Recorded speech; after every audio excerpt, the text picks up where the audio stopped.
Hello everyone and welcome to the channel. I am DeathBlow here for a Friday tier list. We're going to try to make these a weekly occurrence as the first one was really popular, so rather than just update my hero tier list every single week, I'm looking for some fun and different lists that we can make, so please do sound off in the comments about any ideas that you have for lists that you think would be helpful to you. As for today, we're going to make a tier list of turn 1 character options. That means only 2 drops, and specifically 2 drops that you would want to buy on turn 1. I'll be going through and explaining every card's spot on my list as we make it, and like the hero tier list, I am sure there will be changes that I would like to make immediately following the recording of the video. These are and should be thought of as living documents, but by all means, feel free to pick apart my choices in the comments. Discussion around these lists is one of the best ways to shape your opinions, and I hope the comments are where we can start that discussion. So let's get right into it, and we'll begin with Bad Billy Gruff.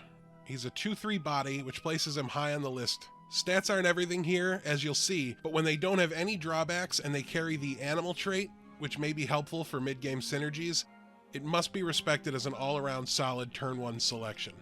In a vacuum, the GOAT is guaranteed to win or draw versus every single non-egg character on turn 1. That's far from a guarantee you won't lose, but it's a great baseline to begin our list. So we're going to slot Billy into the A tier for now. Next we have Baby Dragon, a solidly statted minion as a 3-2. It's more prone to draw combat on turn 1 than Billy, but the same list of characters that defeat it in combat is the same. Just Humpty Dumpty wins outright.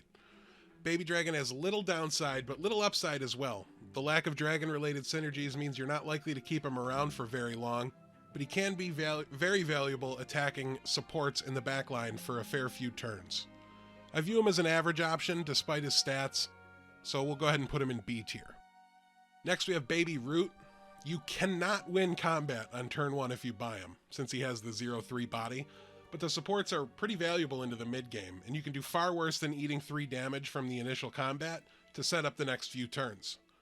The problem with ranking supports as turn 1 buys, though, is that you can lock your shop, so you're typically going to take something else and wait on turn 2 to buy the support unit. Because of that and that alone, we'll place Baby Root in C tier. Next is Black Cat, and I'll just rip the band-aid off and say that this is my number 1 turn 1 minion. It can lose to eggs, unicorns, and Billy Gruff, but that's it. And it wins more than something like Baby Dragon due to the Last Breath ability, leaving a minion on the board. It also sets you up great for the mid-game, with a support to buff the attack on both of the cats, plus its synergy with cards like Hungry Hippocampus, Queen of Hearts, and Bearded Vulture. You're really likely to keep this 2 gold investment around for quite a long time. So straight to the top of S tier for this one. Moving along, we get to Blind Mouse. Unless you're Wonder Waddle, Blind Mouse is just bait. I'll almost never buy it unless I see 2 in the shop at once, because he's too weak on board to be worth carrying for very long, so the window to hit all 3 of them to upgrade it is just too small for me to want to invest my gold. We'll put it in C tier for now. I mean, it's no egg, but it is below Baby Root and the other supports. Cinderella's next, and it may come as a surprise, but I rate her very highly. I think treasures are essential to high placement, and she represents a very reliable and reasonably early treasure, especially after the buff. 1 Mysterious Scroll gets you halfway to finishing the quest, and once you have a full board, she completes that quest just fine from your hand. It doesn't hurt that she only loses outright to Rainbow Unicorn, Egg, and Bad Billy, so A tier for now. That brings us to Crafty. This is a card that I think is very underrated, but never on turn 1. Unless the shop shows you 3 of them, I will never buy this card on the first turn. I would literally rather buy an egg. It cannot win on the first turn. It only ties versus 8 possible opponents, and the only way it's valuable at all at any point during the game is if you get early treasures. But I personally wait until I have those treasures to buy it. So last place immediately for Crafty. I want to preface my next ranking with this. I am not a Dwarves player. I typically only play it when I can scam my way into a very early Lordy, so Fanny doesn't rate well with me. You might see a lot of other players put it higher if they made a list for this, and if another dwarf is in the opening shop, I will pick it up and freeze, but because she is the most powerful early support is the only reason. The 2-2 instead of the 0-3 or the 3-0 is very strong. But I'm actively trying not to play dwarves, so I'll typically avoid it if I can. C tier. Sorry, Dwarfs fans. Golden Chicken's up next, and it ranks better than its mediocre stats because of the value you get later in the game selling it for 2 gold. It's just efficient, and it helps you significantly upgrade your board on a future turn. You can usually buy a 3 or 4 drop minion to replace the 2/2 body, but even still, it's only going to be middle of the road. I will put it above Baby Dragon in the B tier, but it's not going to go higher than that. Happy Little Dragon's next, and it is just slightly better than an egg.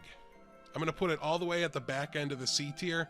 I do like it when I'm running Sad Dracula so that I have a minion that's able to scale both in power and toughness, but otherwise I try to steer clear of it unless I'm looking at a pair of them in the shop. On to Humpty Dumpty. Obviously this goes into the egg tier. It's just awful, despite its ability to win your first 2 or 3 rounds for you outright. Losing it when it dies is just too draining on your resources. When given the choice, I would always rather be behind on the first 2 turns as opposed to turns 3, 4, and 5.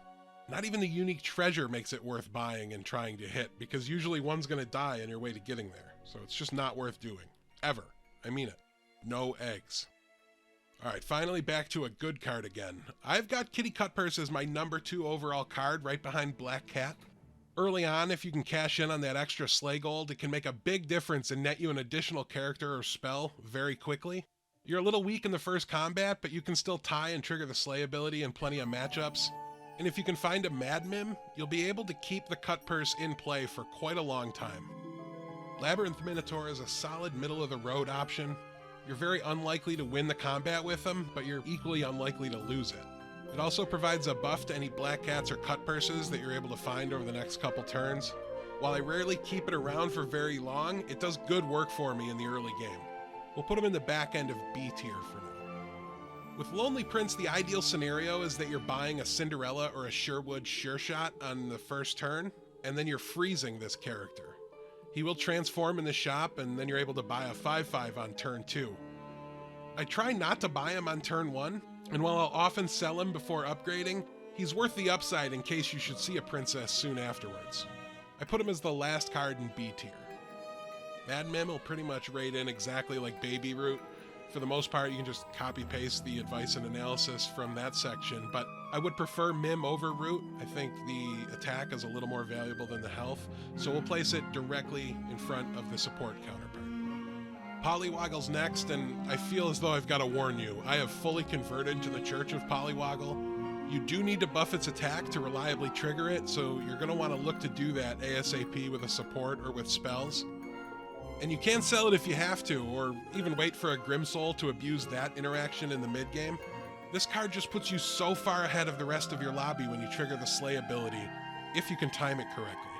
Listen, if you're very new at the game and you're learning the basics, go ahead and drop it like 2 tiers, okay? I don't want you to spend a ton of time trying to figure out the best way to do it. But once you're trying to grind in the higher end and you've really figured the game out and you're trying to learn it, I believe that maximizing cards like Polywoggle will win you games. I almost wanted to put this one S tier, but I'm going to settle for leaving it just below Billy Gruff. Rainbow Unicorn makes for a solid early option, whose primary drawback has nothing to do with the card itself. As you may have noticed, I think the evil 2-drops are just better than the good ones. 3 of them have the top 3 spots. So by the time I'm buying good characters, I'm usually also trying to replace the Unicorn.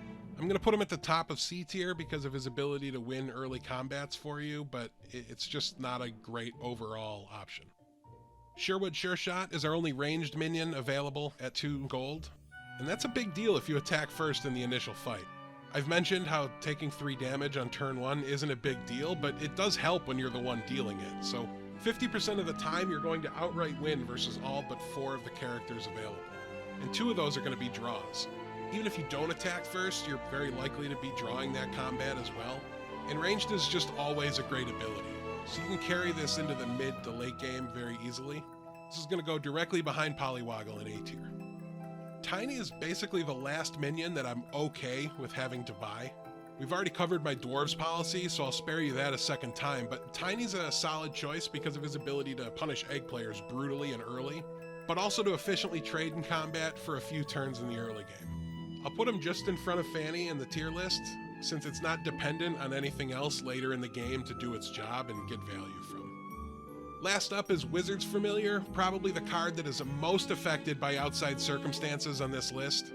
If you're Loki, Merlin, or Wonderwaddle, snap pick this card. Even if you're Gwen, you can immediately knighthood it and force spells almost every single turn, and you're probably going to top 4 unless you really screw up the rest of that game. Congratulations. But we've got to rank it without any of those conditions, and while it's probably not going to see you cast a spell on the first turn, do not pick the forbidden fruit. I repeat, do not pick the forbidden fruit.